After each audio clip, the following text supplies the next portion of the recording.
everybody, welcome back to the channel, and this week's something very different for the channel itself. It's another bit of revisiting history. I've been out on my travels, taking a very interesting excursion to the country of Albania.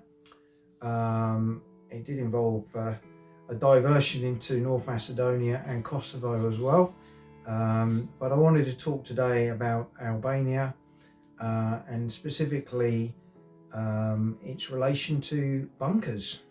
You probably know, those of you that have watched my channel long enough, that I have a fascination with all things concrete, bunker related, to various conflicts over the years, and visited many different bunkers. But the situation with Albania goes back many years, and linked to really what was a man who held an iron grip on the country for circa 40 years,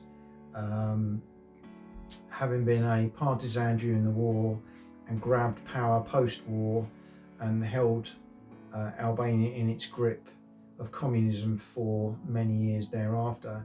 And his paranoia led to the building of all these different bunkers, mushroom dome-shaped bunkers around the country. Some say at one point that there was an average of one bunker for every 11 people in the population itself. So a significant number of bunkers running into the tens, if not hundreds of thousands. Now, it's estimated that 40 to 50% of these have subsequently been destroyed, demolished, or repurposed since the end of his power, but there are still a significant number laying around the countryside, near government buildings in the coastal areas of Albania. I visited Tirana, and on our trip from Tirana to North Macedonia, we were fortunate enough to stop on the side of the road, main dual carriageway, going through Albania, to explore some of these remaining bunkers. Most have been filled in, to be fair, so you can't get down into any underground systems or anything like that.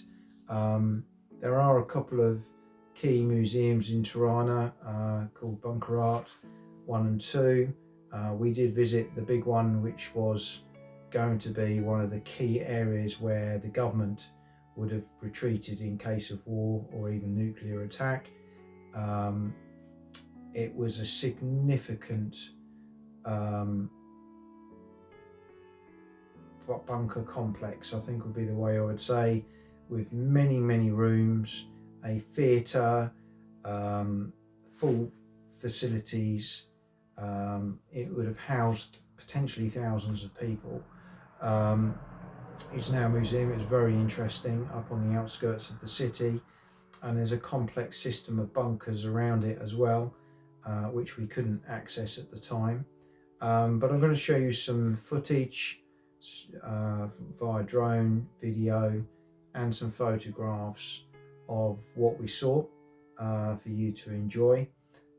Predominantly in terms of the main bunkers, they were broken into two key elements: the QZ, the Quenda Zari, or firing position bunkers, which were 1 or 2 man sort of sentry posts, really. Probably would have had a machine gun in them, or they were like a observation post. So they're quite small. You'll see quite a few of those littered about. And then you had the PZ, or the Pike Zari, or firing point bunker, which was quite a bit bigger, with a bigger port available to house things like artillery.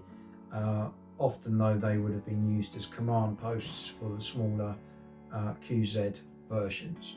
There were other bigger ones, as we talked about earlier, with the one in the outskirts of Tirana.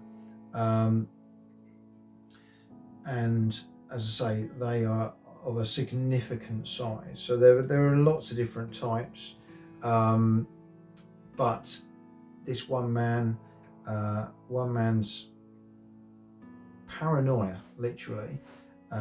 This is Hoxer, I believe. Let me just get my history right with his name. Enver Hoxer, I believe, was his name.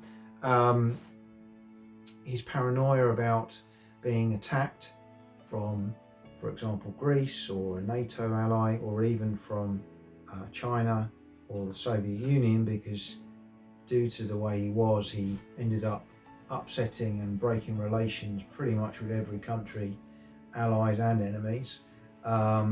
So Albania became very much a closed state for a significant period of time, and it was that paranoia of attack that led to the erection of all these bunkers, and at significant cost to the population, who became very, very poor. Money was thrown at basically all this concrete and getting it put in place. So an interesting history. I'm not going to try and go into any major detail about that, because I'm not qualified to do that. But the video is really about just giving you a little bit of background and then showing you some of these bunkers as they are today in their left state, really.